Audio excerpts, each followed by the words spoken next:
రాకాలోకంకి స్వాగతం। ఈ కంటెంట్ నచ్చినట్లయితే లైక్ చేయండి, షేర్ చేయండి। అదేవిధంగా ఈ ఛానల్కి ఇప్పటివరకు సబ్స్క్రైబ్ చేసుకోకపోతే సబ్స్క్రైబ్ చేసుకోండి।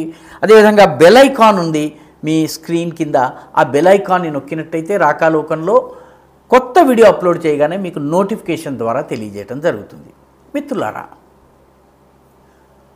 ఉత్తరప్రదేశ్లో ఉన్నటువంటి అమేఠీ, రాయ్బరేలీ ఈ రెండు కాంగ్రెస్ పార్టీ కంచుకోటలు।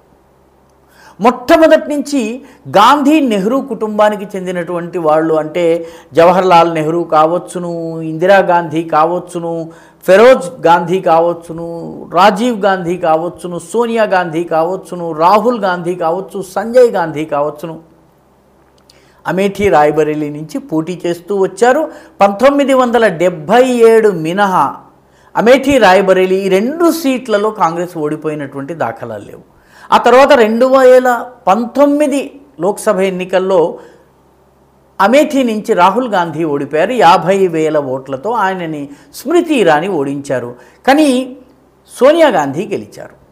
కాబట్టి ఉత్తరప్రదేశ్లో ఉన్నటువంటి మొత్తము 80 లోకసభ స్థానాల్లో కాంగ్రెస్ గెలిచిన ఏకైక సీటు రాయ్బరేలీ, కాబట్టి అది కుటుంబ సీటుగా ఉంటుంది। అయితే ఈసారి ఆసక్తికరమైన విషయం ఏంటంటే, కుటుంబ సీటుగా కంచుకోటగా భావించేటటువంటి రాయ్బరేలీ కానీ అమేఠీ కానీ ఈ రెండిట కాంగ్రెస్ పార్టీ ఇప్పటి వరకు అభ్యర్థులను ప్రకటించలేదు। 2019 ఎన్నికల్లో మొట్టమొదటి జాబితా అభ్యర్థుల జాబితాలోని తొలి 10 పేర్లలో అమేఠీ, రాయ్బరేలీ ఉన్నాయి। ఈసారి ఇప్పటి వరకు 7-8 జాబితాలు ప్రకటించారు, అభ్యర్థుల జాబితాలు, కానీ ఇప్పటి వరకు రాయ్బరేలీ గురించి మౌనం, అదేవిధంగా అమేఠీ గురించి పెదవి విప్పటం లేదు। దీని వెనుక కాంగ్రెస్ పార్టీ ఒక చాలా తెలివైనటువంటి రాజకీయ వ్యూహాన్ని అనుసరిస్తుందని కాంగ్రెస్ రాజకీయాల్ని పరిశీలించేటటువంటి వాళ్ళు చెప్తున్నారు। అదేమిటి?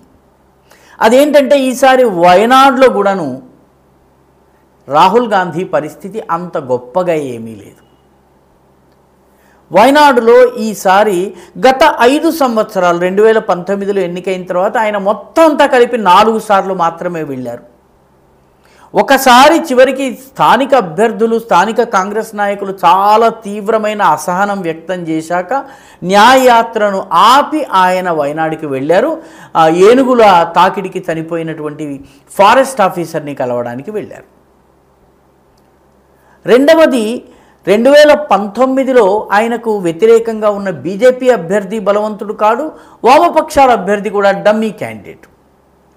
ఈసారి 2024 లోకసభ ఎన్నికల్లో వామపక్షాలు చాలా బలమైనటువంటి అభ్యర్థిని పెట్టాయి। సిపిఐ జాతీయ ప్రధాన కార్యదర్శి అయినటువంటి డి రాజా భార్య యానీ రాజాను అభ్యర్థిగా నిలబెట్టే। యానీ రాజా చాలా పార్టీలో చాలా సేవలు చేసినటువంటి వ్యక్తి, గ్రాస్ రూట్ లెవెల్లో క్షేత్రస్థాయిలో పనిచేసినటువంటి వ్యక్తి, మహిళా యూనిట్స్లో, పార్టీకి చెందినటువంటి మహిళా యూనిట్స్లో కీలకమైనటువంటి పాత్ర పోషించినటువంటి వ్యక్తి।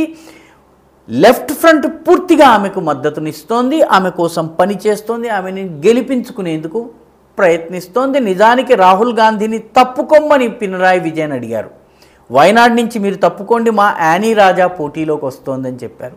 బీజేపీ కూడాను రాష్ట్ర బీజేపీ అధ్యక్షుడైనటువంటి సురేంద్రని రంగంలోకి దింపింది। కాబట్టి బీజేపీ కూడా ఈసారి ఓట్ల కోసం గట్టి ప్రయత్నం చేస్తుంది।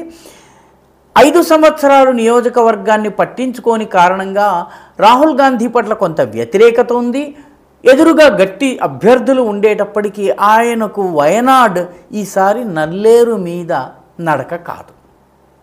దాంతో ప్రత్యామ్నాయంగా ఇంకొక సీట్ ఏదన్నా పెట్టుకోవాలనుకున్నప్పుడు ఏ సీటు పెట్టుకోవాలి? అమేఠీ పెట్టుకుంటే బాగుంటుంది, అమేఠీ నుంచి పోటీ చేస్తే బాగుంటుంది। ఈసారి కొంత గట్టిగా ప్రయత్నం చేసినట్టయితే, సమాజ్వాదీ పార్టీ మద్దతు గనక పూర్తిగా ఇచ్చినట్లయితే ఏదో రకంగా గట్టెక్కే అవకాశం ఉంటుంది। మంత్రి గారు గనక ఓడిపోయినట్టయితే, స్మృతి ఇరానీ గనక ఓడిపోయినట్టయితే రాహుల్ గాంధీకి మళ్ళీ ఉత్తరప్రదేశ్లో బావుటా ఎగరేసినటువంటి క్రెడిట్ వస్తుంది। కాబట్టి అమేఠీ నుంచి రాహుల్ గాంధీ పోటీ చేయాలన్నటువంటి ఆలోచనతో ఉన్నట్టు కాంగ్రెస్ వర్గాల నుంచి తెలుస్తోంది। ఇక రాయ్బరేలీ, సోనియా గాంధీ పోటీ చేయటం లేదు, ఆమె ఇప్పటికే రాజ్యసభకి ఎంపికయ్యారు, రాజస్థాన్ నుంచి ప్రమాణ స్వీకారం కూడా అయిపోయింది।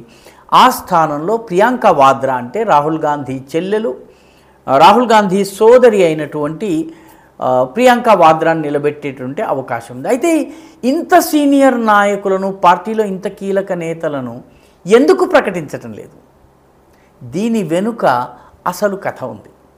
కథ ఏంటంటే, వయనాడులో గనక రాహుల్ గాంధీ అమేఠీ నుంచి పోటీ చేస్తారని తెలిస్తే కాంగ్రెస్ కార్యకర్తల ఉత్సాహం తగ్గిపోతుంది. గెలిచాక అమేఠీని నిలబెట్టుకోవడానికి ప్రయత్నిస్తారు, కానీ అమేఠీ సీటు ఉంచుకుని వయనాడు రాజీనామా చేస్తారు. కాబట్టి ఆయన కోసం పని చేయాల్సిన అవసరం ఏముందని అనుకునే ప్రమాదం ఉంది. కాబట్టి దీనిని ప్రకటించటం లేదు. కాంగ్రెస్కి కలిసి వచ్చేటటువంటి విషయం ఏంటంటే, వయనాడులో ఎన్నిక ఏప్రిల్ 26న పూర్తవుతుంది. ఏప్రిల్ 26న పూర్తయిన తరువాత అమేఠీ, రాయ్బరేలీలో నామినేషన్ దాఖలు చేసేందుకు చివరి రోజు మే 3వ తారీఖు. కాబట్టి ఏప్రిల్ 26న ఎన్నికలు పూర్తయిన తరువాత మే 3 లోపల ఆ నామినేషన్ని అమేఠీ నుంచి రాహుల్ గాంధీ దాఖలు చేసే అవకాశం ఉంది. అదేవిధంగా ప్రియాంక వాద్రా రాయ్బరేలీ నుంచి దాఖలు చేసేటటువంటి అవకాశం ఉంది. తద్వారా వయనాడు ప్రజలకు చక్మా ఇచ్చి మోసం చేసి రాయ్బరేలీలో, అమేఠీలో పూర్తి శక్తిని వినియోగించి పనిచేయచ్చును. నెలాఖరుకంటే మే నెలాఖరుకి అమేఠీ, రాయ్బరేలీలో ఎన్నికలు జరుగుతాయి. కాబట్టి వయనాడు ప్రజలను మోసగించి మేము మీతోనే ఉన్నామని నమ్మించి, ఆ తరువాత వయనాడులో ఎటువంటి ఫలితం వచ్చినా తట్టుకునేందుకు అమేఠీ నుంచి పోటీ చేసేందుకు ఈ నామినేషన్ తేదీకి, ఈ పోలింగ్ తేదీల మధ్య ఉన్నటువంటి గ్యాప్ను ఉపయోగించుకోవాలని కాంగ్రెస్ నాయకత్వం భావిస్తోంది. అందులో భాగంగానే ఇప్పటి వరకు అమేఠీ నుంచి అభ్యర్థిని ప్రకటించలేదు. అదేవిధంగా అమేఠీ ఒక్కదాన్ని ఖాళీగా ఉంచితే అనుమానాలు వస్తాయి కాబట్టి రాయ్బరేలీని కూడా ఉంచడం జరిగింది. రాయ్బరేలీలో ప్రియాంక దిగినట్టయితే ఎవరు పోటీలో ఉంటారు, ప్రియాంక కాక వేరే అభ్యర్థి అయితే ఎవరు పోటీలో ఉంటారన్నది నిర్ణయించుకుని బీజేపీ 2 ప్రత్యామ్నాయాలు పెట్టుకునుంది. స్మృతి ఇరానీ ఇప్పటికే అమేఠీలో తన ప్రచారాన్ని కొనసాగిస్తున్నారు. కాబట్టి రాహుల్ గాంధీ వయనాడులో ఉన్నటువంటి వ్యతిరేకతను తట్టుకునేందుకు ఒక ప్రత్యామ్నాయ సీటుగా అమేఠీని చూస్తున్నారు. ఇటు అమేఠీలో ఆయన గనక గెలిచినట్లయితే వయనాడును వదిలేస్తారు. కానీ ముందుగా వయనాడు ప్రజలకి ఈ విషయం తెలియకూడదు. కాబట్టి వయనాడు పోలింగ్ పూర్తయిన తరువాత ఆయన రాయ్బరేలీలో నామినేషన్ దాఖలు చేయబోతున్నారు. వయనాడులో ఆయన గెలిస్తే సరే, గెలవకపోయినట్టయితే క్షమించాలి, అమేఠీలో ఆయన గెలిస్తే సరే వయనాడుని వదులుకుని అమేఠీని ఉంచుకుంటారు. ఒకవేళ ఓడిపోయినట్లయితే వయనాడు ఉండనే ఉంది. ఈ ఆలోచనతో కాంగ్రెస్ పార్టీ ఇప్పటి వరకు అమేఠీ అభ్యర్థిని ప్రకటించలేదు.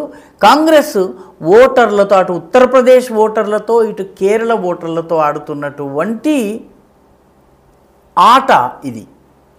వయనాడు ప్రజల్ని, కేరళ ప్రజల్ని మోసం చేయటము, అదేవిధంగా ఉత్తరప్రదేశ్లో కూడాను మళ్ళీ పోటీ చేసేటటువంటి ప్రయత్నం. ఈ రెండింటి మధ్య ఉన్న డేట్ల తేడాని కాంగ్రెస్ ఉపయోగించుకునేందుకు ప్రయత్నిస్తోంది. ఈ వీడియో మీకు నచ్చినట్టయితే లైక్ చేయండి, షేర్ చేయండి, ఈ ఛానల్కు సబ్స్క్రైబ్ చేయండి. మీ అభిప్రాయాన్ని కామెంట్ల రూపంలో తప్పనిసరిగా పంపించండి.